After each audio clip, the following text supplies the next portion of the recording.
আজকে আমরা চলে গেছিলাম খুলনার বিখ্যাত হাদিস পার্কে। আমাদের যেতে যেতে সন্ধ্যা হয়ে গেছিলো, তখন বাজে 7:30 কি 7টা এরকম। তো ঢোকার সঙ্গে সঙ্গে এত লোক দেখে আমি তো হতবাক, প্রচুর লোক। মিথ্যে কথা বলটু। এছাড়া এখন তো গ্রীষ্মকাল, গরম হওয়াটাই স্বাভাবিক। তো এইখানে অনেক ফাঁকা জায়গা আছে, তো এইখানে বেশ ঠান্ডাই লাগে।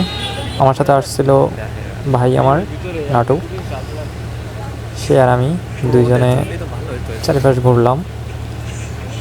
জাস্ট ওয়াও ছিল ভিউটা।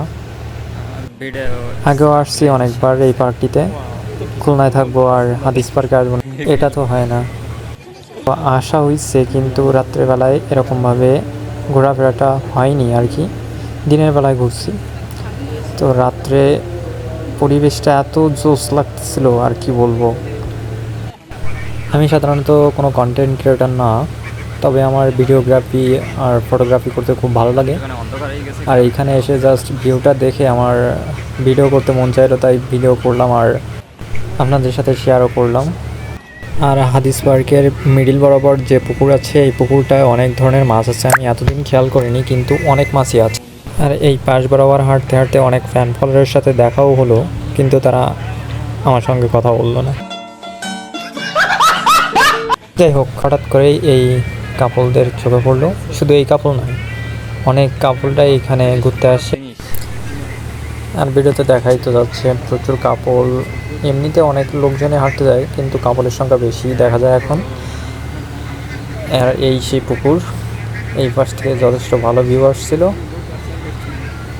ক্যামেরা তো এরকম ছিল আগে, কিছুক্ষণ হলেও খারাপ হয়েছে না?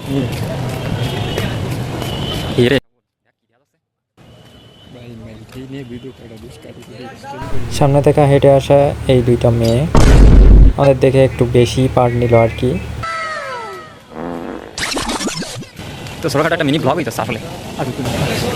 লোক ঠিক আছে। এই যে ভাই, এই ভাই আর আমি আসছি ঘুরতে। ও আরও বলছিল যে অন্য কোথাও ঘুরতে যাওয়ার জন্য, কিন্তু পকেটে তেমন মানি ছিল না, সেজন্য আর যাওয়া হয় নাই।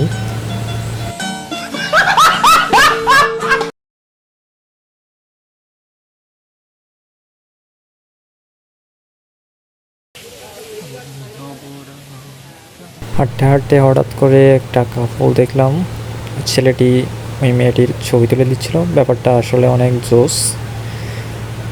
আমাদের দেখে হয়তো তারা একটু ইতস্তত বোধ করলো। যাই হোক, তাদের দিকে আর ফোকাস না দিয়ে আমরা হাঁটতেই লাগলাম আর কি। দূর থেকে শহীদ মিনারটা জাস্ট জোস। আসলে নতুন করে কোনো কিছু বলার নেই, মানে রাত্রের হাদিস পার্কের যে ভিউ জাস্ট অস্থির।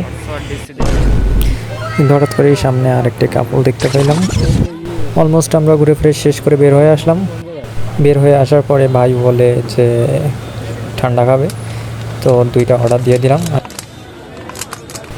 ভাইটি ঠান্ডাটা অনেক সুন্দর করে তৈরি করতেছিল, অনেক কিছু মিক্সড করছিল দেখতেছিলাম। তো অ্যাটলিস্ট বানানো শেষ, কিন্তু দেওয়ার আগে থেকেই ডক করে মেরে দিল, একদম শেষ করে দিল। শেষমেশ আমার গ্লাসটাও হাতে পাইলাম। অলমোস্ট হাদিস পার্ক পুরো ডান। তো কিছু ফটোগ্রাফি করলাম।